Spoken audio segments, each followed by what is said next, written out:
اعوذ باللہ من الشیطان اللعین الرجیم بسم اللہ الرحمن الرحیم۔ کتاب گلشن احباب در کیفیت سیر و سلوک اولی الالباب، علامہ سید محمد صادق حسینی طہرانی کی لکھی گئی نہایت ہی گراں قدر کتاب ہے، جس میں سلوک الی اللہ کے نہایت ہی رہنما اصول بیان کیے گئے ہیں، ان تمام سالکین کے لیے جو اس سفر کا آغاز کرنا چاہتے ہیں یا اس سفر کا آغاز کر چکے ہیں اور اللہ کی طرف قدم بڑھا رہے ہیں۔ ایسے افراد کو رہنمائی کی ضرورت ہوتی ہے۔ مرحوم قاضی رحمۃ اللہ علیہ مجتہد طہرانی علامہ آیت اللہ شیخ محمد تقی آملی کو کہتے تھے کہ اگر انسان اپنی زندگی کا آدھا حصہ استاد کو تلاش کرنے میں لگا دے اور اسے استاد مل جائے تو اس نے اپنی زندگی کا وہ حصہ ضائع نہیں کیا۔ مرحوم مجتہد طہرانی آیت اللہ قاضی کی زندگی میں اپنی زندگی کا ایک بہت عظیم حصہ گزارنے کے بعد، یعنی 50 سال کے بعد، مرحوم قاضی کی شاگردی میں آئے تھے۔ لہٰذا بطور معمول معاشرے میں لوگوں کو ایسے سوالات ذہن میں جنم لیتے ہیں کہ ہم اب بوڑھے ہو چکے ہیں، اب سلوک الی اللہ ہمارے کس کام کا ہے، اب ہم کیا کر سکتے ہیں، کس مقام تک پہنچ سکتے ہیں؟ تو نہیں عزیزان، انسان اپنی زندگی کا ایک آدھا حصہ بلکہ آدھے سے بھی زیادہ حصہ اگر جستجو میں گزار دے اور اسے استاد مل جائے تو اس نے اپنی زندگی ضائع نہیں کی ہے۔ اگر وہ زندگی کے اس حصے سے بھی آغاز کرے، اللہ کی طرف قدم بڑھائے، تو یقیناً اسے کامیابی حاصل ہوگی۔ اللہ کی رحمت سے انسان کو مایوس نہیں ہونا چاہیے۔ لہٰذا اس کتاب میں ایسے ہی ایک استاد نے اپنے اساتید سے، جن میں ان کے والد بزرگوار آیت اللہ سید محمد حسین حسینی طہرانی، جنہوں نے آگے نہایت ہی گراں قدر اساتید سے فیض حاصل کیا، مرحوم مفسر قرآن آیت اللہ علامہ سید محمد حسین طباطبائی، جن میں آیت اللہ جمال الدین گلپیگانی اور اس قسم کی جلیل القدر شخصیات، جس میں آیت اللہ انصاری حمدانی، بہت جلیل القدر شخصیات سے علامہ طہرانی نے استفادہ کیا ہے اور فیض سلوکی حاصل کیا ہے۔ مرحوم حداد کے شاگردوں میں خاص شاگرد تھے علامہ طہرانی۔ تو آیت اللہ صادق طہرانی اپنے اس والد سے، جس نے اپنی تمام زندگی تہذیب نفس اور سیر و سلوک میں گزار دی، ان کی شاگردی میں جو نکات انہوں نے حاصل کیے، جو تعلیمات حاصل کی، انہیں آگے اپنے شاگردوں تک اور آئندہ نسلوں تک پہنچا رہے ہیں اور منتقل کر رہے ہیں۔ لہٰذا ایسی کتابوں کا مطالعہ نہایت ہی انسان کے لیے مفید ہے، جو اللہ کی طرف سفر کرنا چاہتا ہے، جو عرفان اسلامی کو جاننا چاہتا ہے، عرفان اسلامی کو سیکھنا چاہتا ہے، عرفان عملی کو اور عرفان نظری کو پہچاننا چاہتا ہے، اس کی چاہیے کہ وہ ایسی کتابوں کا مطالعہ کرے۔ لہٰذا علامہ طہرانی یہاں اپنے والد بزرگوار سے نقل فرما رہے ہیں کہ جو سالک اللہ کی طرف سفر کر رہا ہے، اسے اس سفر میں عجب کا بہت خطرہ رہتا ہے۔ عجب کہتے ہیں تکبر کو۔ انسان تکبر میں مبتلا ہو جاتا ہے۔ 4 دن اس نے نماز تہجد پڑھ لی ہے، اب اسے غرور آ چکا ہے، اسے تکبر آ چکا ہے، وہ سمجھتا ہے کہ شاید اب وہ کچھ اللہ کا ولی بن چکا ہے، کچھ حد تک تو اس میں ولایت آ چکی ہے۔ لہٰذا ایسا انسان جس میں غرور آ جائے، وہ اللہ کی طرف سفر کرنے سے متوقف ہو جاتا ہے اور رک جاتا ہے، چونکہ غرور انسان کو زیبندہ نہیں ہے، انسان کے شایان شان نہیں ہے۔ یہ اللہ ہے کہ جسے غرور کرنے کا حق حاصل ہے، یہ اللہ کی ذات ہے جو تکبر کر سکتی ہے۔ ہم غرور اور تکبر اس ذات کبریا کے سامنے کریں، ہماری کیا مجال ہے؟ لہٰذا اس کا خطرہ سلوک الی اللہ کی راہ میں رہتا ہے، اور اس عجب اور غرور اور تکبر سے جان چھڑانے کے لیے ایک سالک کو کیا کرنا چاہیے؟ اسے اللہ کی بارگاہ میں تضرع کرنا چاہیے، گڑ گڑانا چاہیے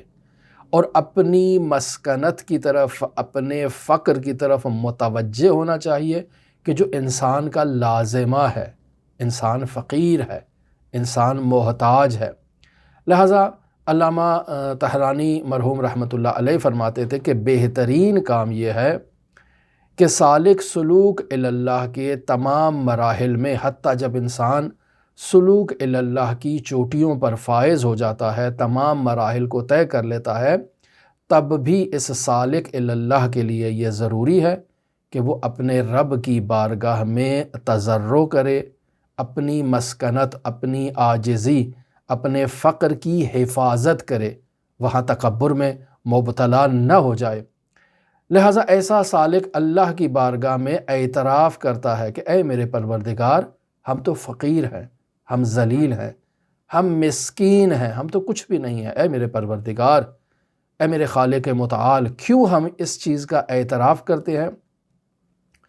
چونکہ خداوند متعال سورہ فاطر کی آیت نمبر 15 میں ارشاد فرما رہا ہے، یا ایھا الناس انتم الفقراء الی اللہ، اے لوگو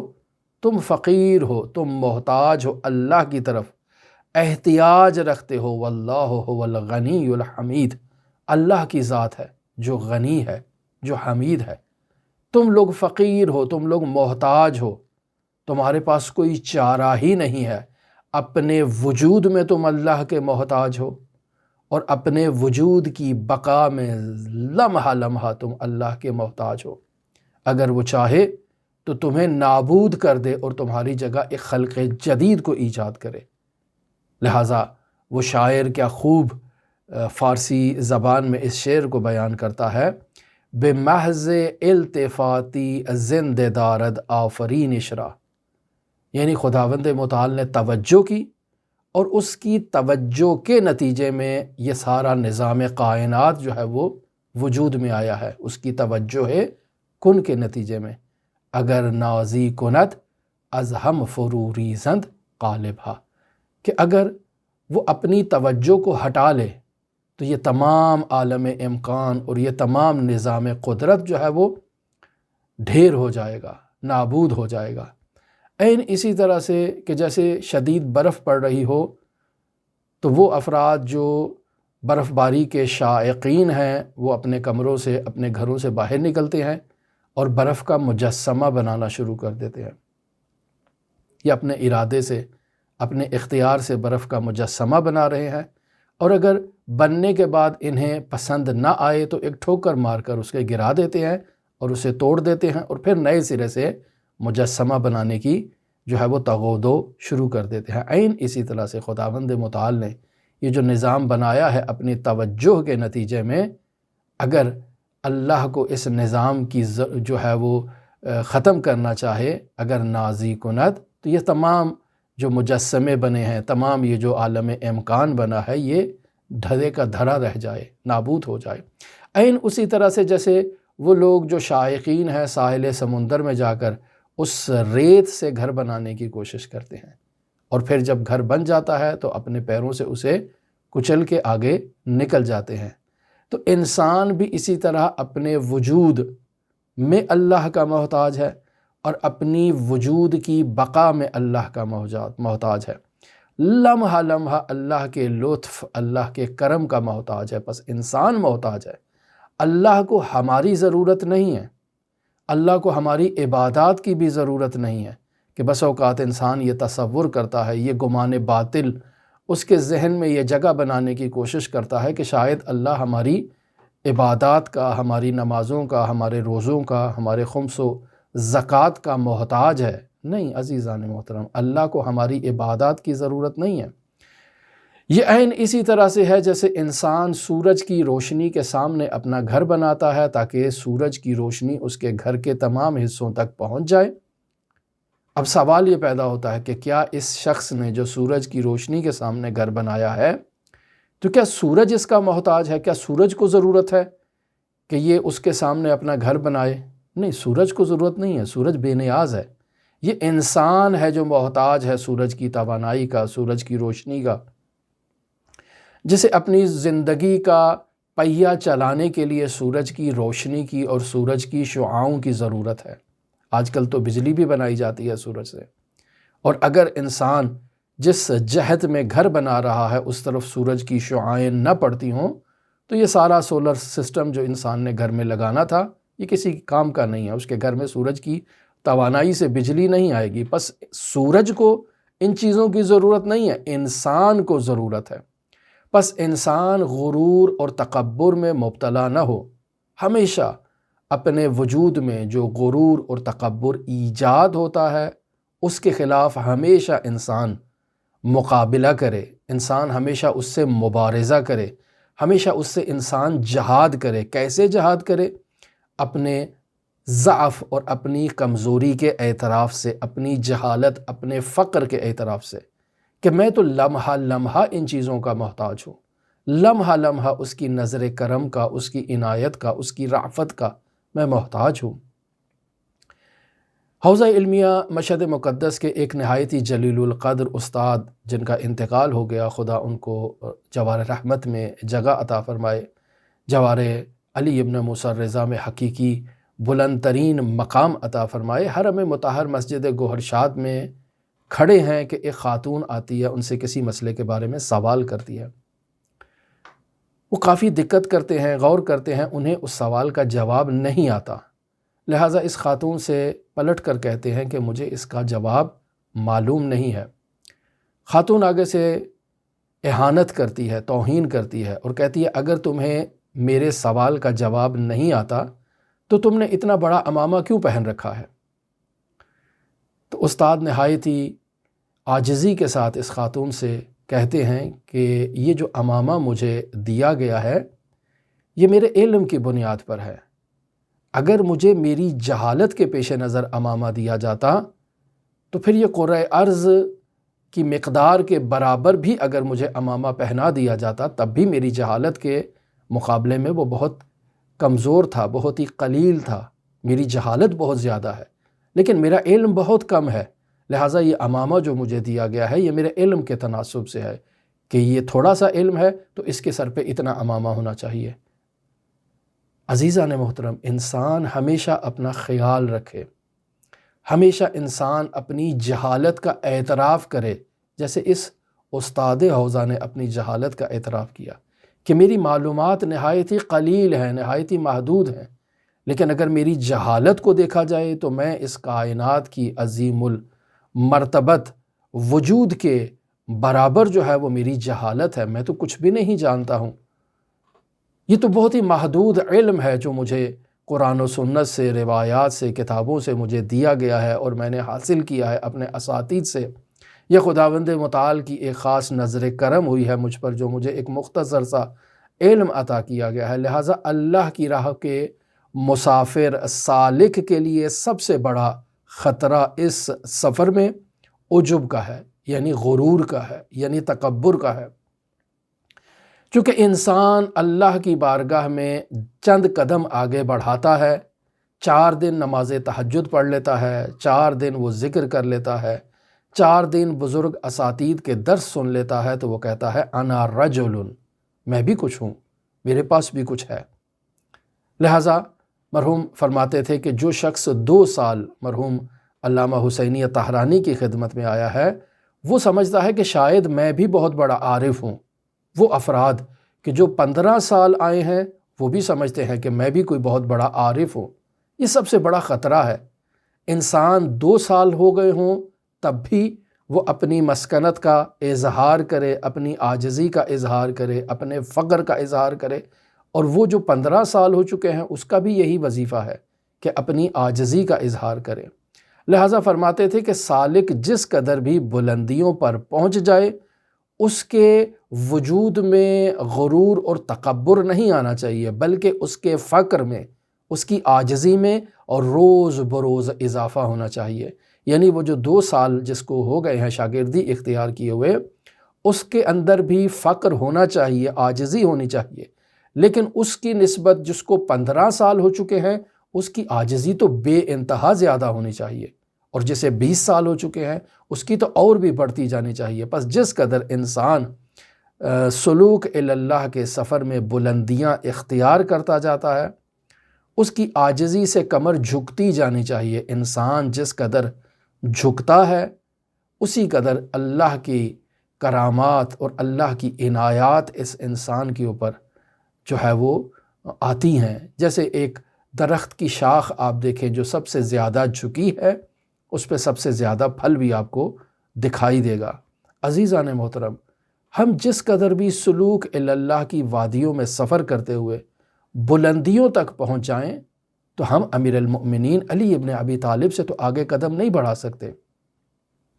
ہم امیر المؤمنین علی ابن ابی طالب کی زندگی کو مشاہدہ کرتے ہیں تو دیکھتے ہیں کہ امیر المؤمنین اللہ کی بارگاہ میں کس قدر عاجزی کا اظہار کرتے تھے۔ ہم تو اس قسم کی عاجزی اللہ کی بارگاہ میں ظاہر ہی نہیں کرتے ہیں۔ کیا ہم علی سے بڑھ کے ہیں؟ نہیں، ہرگز نہیں، ہم علی سے تو بڑھ کے نہیں ہیں۔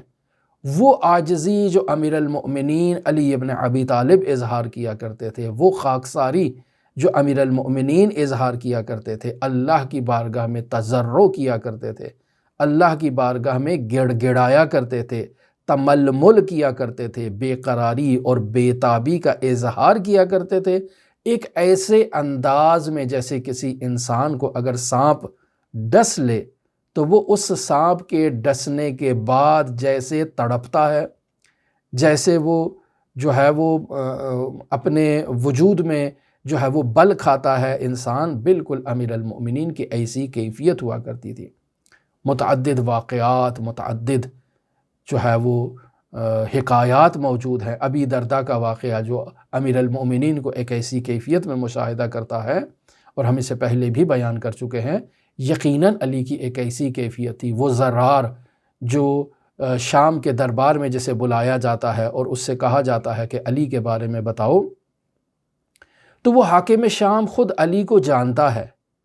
وہ علی کی کیفیت کو علی کے ایک عاشق سے سننا چاہتا ہے، اور علی کا عاشق ہے جو کہتا ہے کہ میں نے ایک رات علی کو محراب عبادت میں تڑپتے ہوئے دیکھا ہے، یتململ تململ السلیم، کہ علی کیسے تڑپ رہے ہیں، کیسے تڑپ رہے ہیں، جیسے سانپ کا ڈسا ہوا تڑپتا ہے۔ علی ایسے اللہ کی بارگاہ میں عاجزی کا، بے تابی کا، بے قراری کا اظہار کر رہے ہیں۔ کیا یہ سب بناوٹی ہے؟ کیا یہ سب ڈھونگ ہے؟ نہیں عزیزان محترم، العیاذ باللہ، ہرگز ایسا نہیں ہے۔ کیا علی صرف ہماری ہدایت کے لیے، ہماری رہنمائی کے لیے اللہ کی بارگاہ میں تڑپا کرتے تھے؟ نہیں عزیزان محترم، علی اللہ کے عاشق تھے، اللہ کے ولی تھے۔ انسان جس قدر علی ابن ابی طالب کی ان کیفیات کو مشاہدہ کرے تو متوجہ ہو جاتا ہے کہ علی کجا، من کجا، وہ ہستی کہاں، میں کہاں، میں جو 4 دن حوزہ علمیہ میں آیا ہوں، 4 دن جو نماز تہجد پڑھی ہے، 4 دن جو میں نے بزرگ اساتید کے سامنے جو ہے وہ زانو ٹیکے ہیں اور ان سے فیض حاصل کیا ہے، میں جو غرور میں اور تکبر میں مبتلا ہو چکا ہوں، میری کیا کیفیت ہے اور علی کی کیا کیفیت ہے؟ انسان کو خود میں یہ حالت ایجاد کرنا ہے۔ ہم میں سے کون ہے جو علی کی طرح رات کو اٹھ کے اللہ کی بارگاہ میں ایسے تڑپتا ہے، ایسے بے قراری کا اظہار کرتا ہے؟ لہٰذا غرور اور تکبر اللہ کی ذات کے ساتھ مخصوص ہے، اللہ کی ذات کے شایان شان ہے۔ ہم غرور کریں، ہم تکبر کریں، ہم اپنے قلیل عمل پر امیدیں لگائے رکھیں تو عزیزان محترم ہم کہاں، علی کہاں؟ حافظ شیرازی کے ایک دیوان میں جو صفحہ نمبر 43 ہے اور غزل نمبر 91 ہے، اس میں یہ ایک جملہ آیت اللہ تہرانی نقل کر رہے ہیں کہ وہاں حافظ کہتا ہے وَے ہمیں مستی و غرور است و تکبر، یعنی اس ذات میں جو ہے وہ سب کچھ ہے، مستی بھی ہے، غرور بھی ہے، تکبر بھی ہے، لیکن اگر ہماری طرف دیکھا جائے وزما ہمیں بیچارگی و عجز و نیاز است، انسان بیچارہ ہے، انسان عاجز ہے، انسان نیاز مند ہے، انسان محتاج ہے۔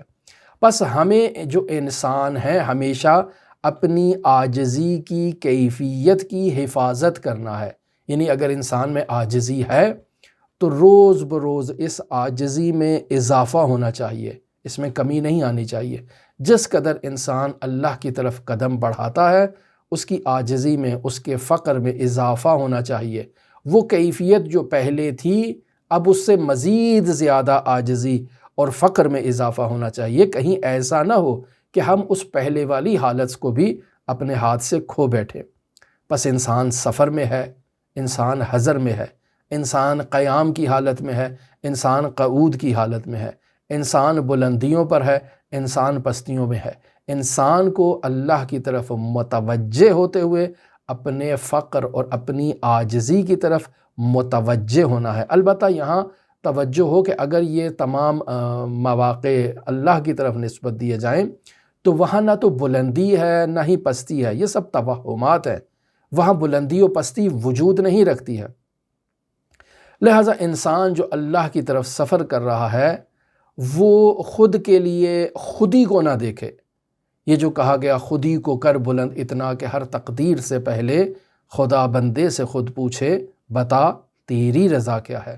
یہ خودی کو جو بلند کیا جا رہا ہے اللہ کی بارگاہ میں، اللہ کی اطاعت میں، یہ خودی اس لیے اس خودی کو بلند نہیں کیا جا رہا کہ انسان اس خودی کو کچھ سمجھنے لگ پڑے اور غرور اور تکبر اور عجب میں مبتلا ہو جائے۔ نہیں، خودی کو بلند کرے لیکن خودی کے ساتھ عاجزی کو بھی بلند کرے، فقر و مسکنت و ذلت کو بھی بلند کرے اللہ کی بارگاہ میں۔ انسان اس کی ذات کے سامنے خود کے لیے کسی موجودیت کا قائل نہ ہو، انسان کچھ بھی نہیں ہے اس کے سامنے، خود کو مٹی کے برابر انسان جو ہے وہ حقیر سمجھے۔ ایسا دیکھا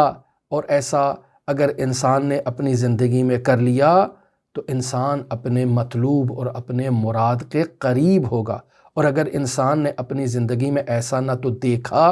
اور نہ ہی ایسا کیا تو انسان ہرگز اپنے مطلوب و مراد تک نہیں پہنچ سکتا، بلکہ انسان ٹھہر جائے گا، انسان متوقف ہو جائے گا، اس کا سلوکی سفر رک جائے گا، بلکہ نہ صرف یہ کہ وہ رکے گا بلکہ اس عجب کی وجہ سے وہ اسفل السافلین کی طرف ساقط ہو جائے گا، گر جائے گا، نابود ہو جائے گا۔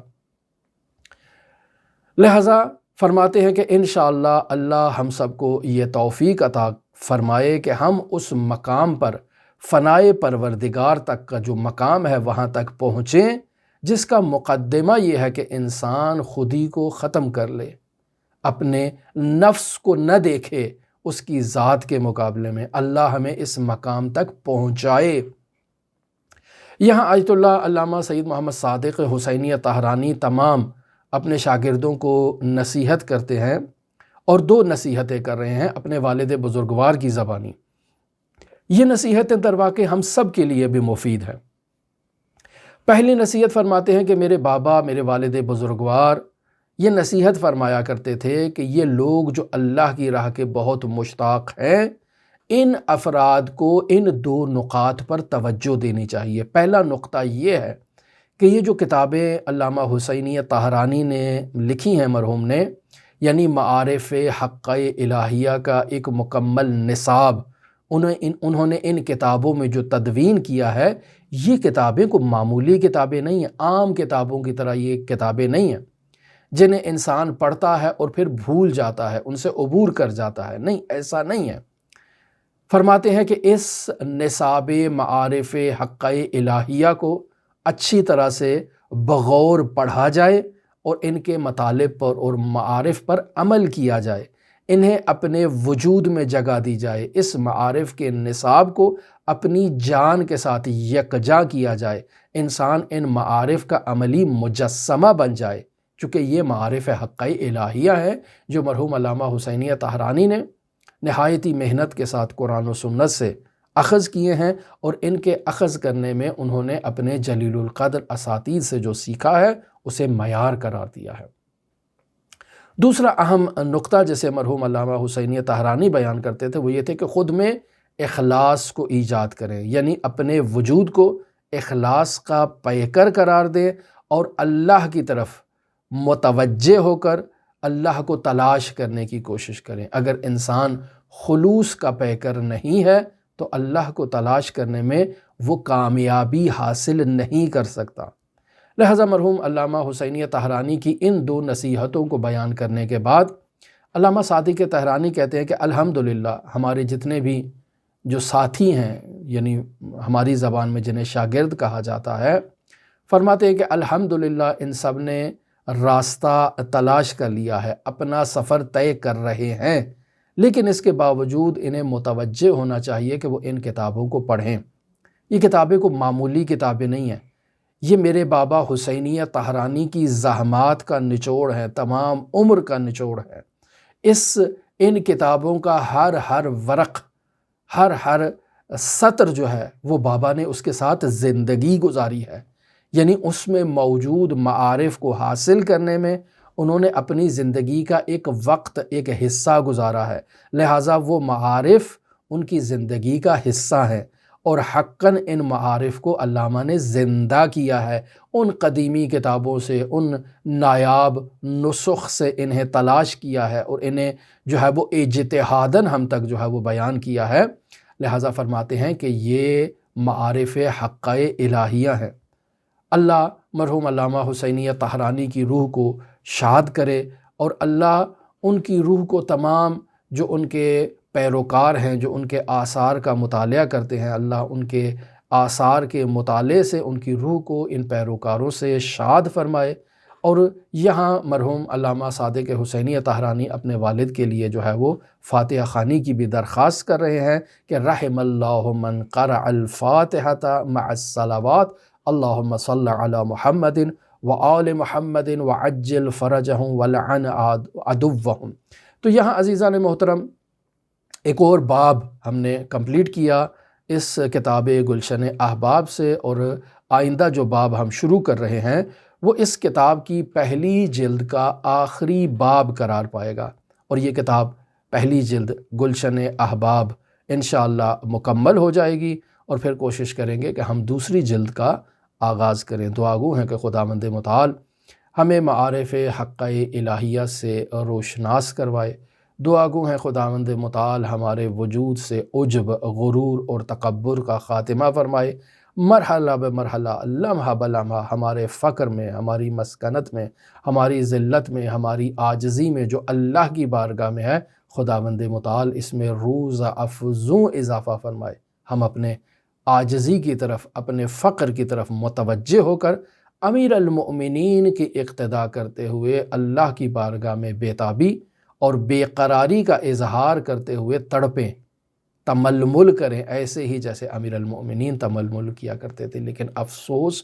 کہ ہم اللہ کی بارگاہ میں تململ نہیں کرتے ہیں، بے قراری اور عاجزی کا اظہار نہیں کرتے ہیں۔ دعا گو ہے خداوند متعال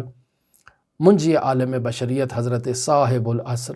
صاحب الامر، صاحب الزمان کے ظہور میں تعجیل فرمائے، اور ہمیں حضرت کے اصحاب و اعوان و انصار کی فہرست میں شمار فرمائے۔ اللہم صل علی محمد و آل محمد وعجل فرج قائم آل محمد۔